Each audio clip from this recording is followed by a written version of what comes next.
It all started years ago when I was about 19. My mom was selling manufactured houses in East Texas.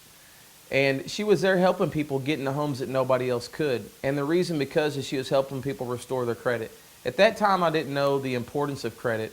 But later I found out I went to go get a job in Rockwall, Texas at a bank. And I went in for the first interview and it went well. And then she called me back in for the second interview and I thought, I have the job. And when I went in, she said that Brad, we're not able to hire you because you had some discrepancies on your credit. And I was like, what's a discrepancy? And she said, basically you had some bad credit. And at that time, I didn't know much about credit. And I was probably about 21 or 22 at that time. Well, come to find out, a health club had put something bad on my credit, so it kept me from getting that job. And at that point in life, I realized how important credit was.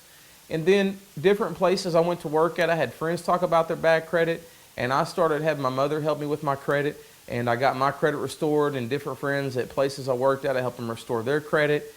And I started realizing the importance of credit and how many people had bad credit. So I went to work for one of the largest credit restoration companies in Texas. And when I worked there in the first month, I had an 86% closing ratio because I knew we were helping people. And after working there for 6 months, their integrity level is just not where mine was. And I left the company and went to work for another company. And they weren't doing the proper work. I started my own company in 2000, part-time. And I'd done it for about 2 years part-time in Dallas, Texas, starting out. Then I went to Oklahoma. And around December 2002, I tore my calf muscle and I couldn't work for 8 weeks. And when I went to Oklahoma, I started going to church with my mother and I heard about tithing. And I thought tithing was a bunch of baloney. I thought it was just where you give your church money to a church and they take your money. And I didn't really believe in it. But I was challenged that weekend by a pastor to give a tithe. And tithe is where you give 10% of what you make to a local church. And at that month, my company was only part-time. And so it was making a little bit. So I gave 10% what I made. And I was barely paying my bills. When I gave that, the next month in January 2003, I signed up as many people in that 1 month as I did the whole year 2002.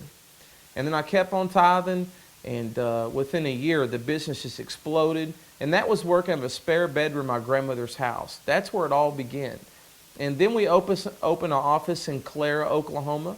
And we was off Highway 75. That's right past Durant, Oklahoma, going back towards Texas, in between Sherman, Texas, and Durant.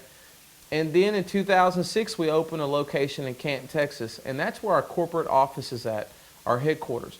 And then in 2009, we opened another location towards the end of 2009 in Tyler, Texas. And we're talking to some gentlemen to open one in Longview. We're talking to another gentleman to open one in Rockwall. And we're looking at going nationwide. I've also spoken at churches, been on radio shows, co-hosted shows. And, we have some new material coming out for kids to help educate teens. I've been to high schools and speak. We really got to protect the generation coming up. I feel the company, we've been helping restore the generation, but we have to protect the kids coming up. So that's the direction of focus. We plan on taking this nationwide, restoring the cities, but also protecting the kids coming up. So that's the future where we're headed.